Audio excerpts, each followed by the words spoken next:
Streaming now, this is the Wood TV Live Desk. And good morning, everyone. Phil Penarski here with the Wood TV Live Desk. Hope you're all having a great start to your Thursday. Wealthy Theater here in Grand Rapids is always hosting some pretty incredible and unique events, and tonight is no different. We are now being joined by Joe Pickett and Nick Prueher, the founders and hosts of the Found Footage Festival, which will be taking the stage later tonight at 8 p.m. at Wealthy Theater. Gentlemen, thank you so much for being here today. Thanks, Phil. Good morning. Yeah, no, very excited to get the chance to talk to you, and I'm sure we have a lot of people watching right now that maybe aren't familiar with what you guys do and the Found Footage Festival. If I had to describe it in just a couple of words, I'd say it's kind of a mix between Mystery Science Theater 3000 and America's Home Videos a little bit. Would you say that's accurate, and how would you kind of describe it to people who maybe haven't seen it or maybe haven't even heard of it? I've never heard a more flattering description than that, Phil. Most people are like, huh? But yeah, I think Mystery Science Theater 3000 and America's Funniest Home Videos, those are two high water marks. Yes, we appreciate that. But yeah, it's a guided tour through our VHS collection.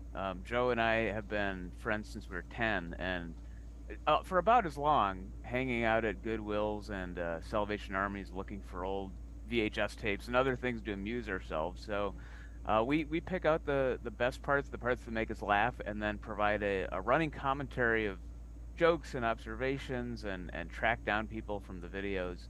And tonight's all new. And the stuff that we're looking for, it's not so much like movies. We collect movies, but most of the stuff is like safety videos or training videos or home movies, public access stuff. Exercise videos. We have a ton of exercise videos. We do a montage every year. Stuff that wasn't really intended for a mass audience. Stuff that was intended for you to sit in a break room and watch when you're, being trained for a job. But then we put it, on a big screen with a bunch of people, and something magical happens. So. Right. No, absolutely. And it's something unique, as I mentioned. It's something that I had never really heard of, and it's an opportunity for people to really check out, maybe even take a blast to the past a little bit and check out some of these old videos, maybe even some home videos from people across the country and really experience that type of life. A little bit of background for everybody is that you two, of course, lifelong friends. Your first video was a training video for McDonald's, and that kind of started the collection. What was it about that video that really kind of propelled you guys to keep looking out for them and kind of start this collection? I mean, imagine you're working at a fast food job in high school in your small hometown in Wisconsin, and it's not you try to make fun where you can, and then a friend was training to become a manager there and had to watch 36 different training videos on VHS in the break room, which at the time just had an overflowing ashtray. You could still smoke in the break room in 1991, and then him saying, come in here, watch this janitor getting trained on how to clean the bathrooms at McDonald's. And if he cleaned really well, he could hope to see something they called McC, this sort of ethereal concept of McDonald's clean that's never fully explained. And it made us laugh so much that I took the video home, showed it to Joe. We started having screening parties for this training video. It was our great prize. And we just were like, we got to find more. So off at thrift stores, and then Joe actually would hear about other training videos, and it was Suncoast, right? Yeah, it was Suncoast. I heard that they had awful like customer service training videos, and so I actually got a job in a Suncoast video.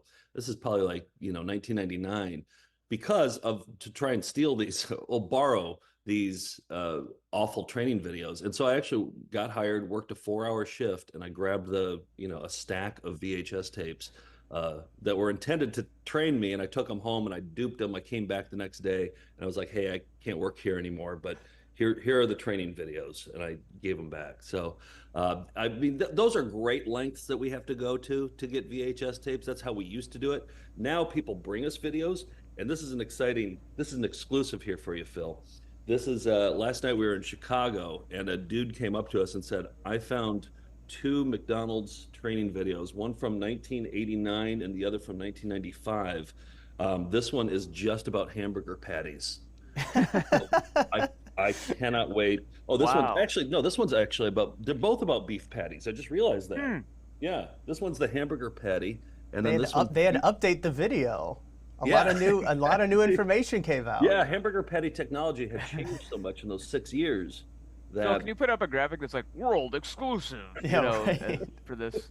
That's a hot dish there. Wow, I Mhm. can't. I Yeah, didn't even know exactly. that. I didn't see that. That's Yeah, great. I mean, those are hard. Training videos are the hardest to come by. You got to actually like work the job and, Mhm. take the videos directly from the store. You don't find those at thrift stores. Right. No, and I think that is something that really plays into just how massive this collection probably is that you guys have and have amassed. I mean, this is the volume 10 of the tour. You guys have been kind of going around not only the country, but really across the pond. You've been to the UK to perform these shows. Do you have a number of how many VHS tapes you guys have collected over the years, whether you found it, stole them in Joe's case, or potentially had them sent in to you Borrowed. guys? Yeah, borrowed. Phil. You're right. Borrowed. Right. Yeah, Don't want to incriminate you or anything. What exactly. is the latest number, Joe? Yeah, 13,000? roughly 13,000, but it's always fluctuating because new boxes show up in the mail every day. And by the way, it's 13,000 without any doubles too. So we got rid of our doubles. It's just 13,000 tapes roughly. Well, we don't have an exact count, but new boxes show up all the time. And people now know, we've been doing this for nearly 20 years. People know our sensibility. They're like, oh, these guys would like this hamburger patty McDonald's training video.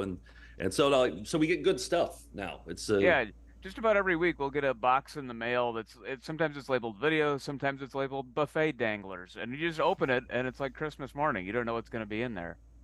Right. No, and with 13,000, I mean, that is a lot. What is it about these tapes exactly that, one, has intrigued you guys? You guys kind of touched on it. It just is funny to see these, and kind of there's something you don't normally see. Is that sort of what intrigued the two of you? And why do you think it has these shows sort of amassed such a large audience, not just here in the U.S., but really in the UK as well? I think that like this era of VHS is when like the late 80s, the early 90s, we called it the golden age of VHS. It's when it really became uh affordable and cheap. All you had to do is hit a red button and you can make any video about anything. And so like there's just this glut of videos. And from a cultural perspective, I feel like seeing that that was the video age, and what people were coming up with is interesting to see now, where now you have cameras everywhere and everybody's self-aware of the camera. But back then it was like pretty special when a new video would come out. Yeah, it was that sort of like rare moment in time where the technology was affordable, but it wasn't so oversaturated yet. So like, with the cell phone, everybody knows you can broadcast to the world with a touch of a button. But if you were making a video for McDonald's employees, for example, about hamburger patties, you never thought that would be seen by anybody but the people who are being trained on that. So we found a video called How to Identify Machine-Made Marbles. Like, what three people in the world was that tape for? There's another one, how to spot counterfeit Beanie Babies. Very Big problem specific. in the 90s. Yeah. So, and I think that's, yeah, like you were saying, it's that moment in time that's captured on VHS, and it's sort of this like warts and all view of our videotaped heritage. And so that's one reason people, I think, come out to the shows. But also, it's just funny. I mean, it's just the show has we don't come from it from a mean-spirited place. We all have VHS skeletons in our closet, so we're kind of celebrating these I guess these videos that sort of time forgot. People didn't deem worthy of hanging on to them. We've scooped them up from thrift stores. Right now, we've been showing a couple of clips that you guys provided to us of just some of the videos that you've found, and it looks like an absolute blast. Kind of just touching back on the tapes, I mean, with 13,000, you guys have gone through a ton of footage over the years. I mean, is there a tape that really sticks out to you guys, or maybe a moment? I know you mentioned that you guys kind of try and get in touch with the people that are on the tape. So has there ever been a moment throughout the years of you guys doing this that's really stood out to you, or really reminds you of why you guys keep doing this? Well, there's a video we're showing tonight. It's called The Club, and this one is near and dear to my heart. And I'll try not to spoil it, but it's a public access show from Raleigh, North Carolina. And there were 15 episodes of the show. A few years ago, we played one episode, and it was so good. And then last summer, a second episode surfaced. And so we're going to show that. I actually tracked down the guy in this video, and the video is 15 episodes of this guy who found a stick on the ground. It was like a piece of driftwood, but he is convinced that it's this prehistoric weapon and that it should be in museums. And he dedicates 15 hours talking about how cool this stick is. It's absolutely fascinating. You never see his face. You just see the stick in front of him. It's like playing a first person shooter game, except it's just a stick in front the whole time. And he's talking about how awesome it is. I tracked the guy down last summer, and the guy was fascinating. So yeah, so we had the interview with him and everything in the show tonight. And admittedly, it is a pretty awesome stick. It Like is a cool stick. he's not crazy. It is a pretty remarkable piece of driftwood. But yeah, so Joe drove down to North Carolina, and the exclusive interview is in tonight's show. But then other guys like Jack Rebney, the world's angriest RV salesman. Are you familiar with him, Phil? Have you seen I Jack am Rebney? not. I am not. Oh, he was the holy grail of people we wanted to meet. This was a outtakes video of this guy trying to do a professional sales pitch for Winnebago brand of RVs, and he gets so angry throughout, and the crew realized it, and they recorded everything, and he swears like a sailor, but it's so poetic. Somehow it's poetic the way he swears, and we'd always wanted to track him down, and we finally we did actually. There's a documentary called Winnebago Man that we actually get to meet him, and he's just as angry as he was in the video. So, And they say you should never meet your heroes. And, exactly. and here We you found are. you should. Yeah, everyone we've met has been delightful. So yeah, odd but delightful. That's what we love. We love like it's kind of like cultivating this band of weirdos that we've met over the years. Right, absolutely. And Joe, you kind of pitched to it a little bit about some of the new things that you guys are bringing to Wealthy Theater in tonight's show. Talk a little bit about some of the other things people can kind of expect to see if they do decide to come out. I do want to remind everybody that if you're looking for tickets, you can just head on over to our website, woodtv.com. We've got all the links and all the information you need right there. But what specifically are you guys going to be putting on for everybody tonight? I think we put together the best exercise video collection we've ever assembled. It's got a religious exercise tape, one by Roddy Piper, one called oral aerobics, which is exercises for your tongue and face that you can do. It's just a wide variety of different fitness videos that were around maybe for like a brief moment in the 80s and then never again. Another one that I'm excited about for tonight is Nick stumbled across a box. Well, he didn't stumble across it. Somebody reached out and said, "Hey, I got this box of Pizza Hut training videos," and FedEx them to Nick overnight. And we had never seen Pizza Hut training videos, and they're just as good as they sound. Yeah, there's one that's a video about how to make and sell a product called the Pizzone, which I don't know if anybody remembers the Pizzone, but it was basically a medium pizza folded in half so you could eat it like a sandwich. And it was out for a brief time in 2001. There'd probably be no memory of it, except for we found the training video on how to make and sell it. We show probably, I don't know, we have about 15 different clips throughout the show. It's a 90-minute show, and it's a guided tour through our latest, greatest favorites. Yeah. And there's one in here. So we're VHS collectors primarily, 99% of the time, but we also dabble in other analog stuff like answering machine tapes. We used to go to thrift stores and grab answering machine tapes out of the answering machines and then listen to them on long drives, listen to other people's messages. So we have one tape in here called the Dorothy recording that is the most, like a friend of ours in Minneapolis gave it to us. It's a journey. It's a real journey. It's a 3-minute video or 3-minute audio cassette that I put video to. Your jaw will hit the floor when I don't even want to attempt to talk It's about. like, yeah, but it's one of those anthropological things where it's like some lady was leaving a message for another lady, and it happened to be on a tape that was dropped off at a Goodwill, and now we got a little window into that lady's life and her harrowing tale. So we all get to live that tonight.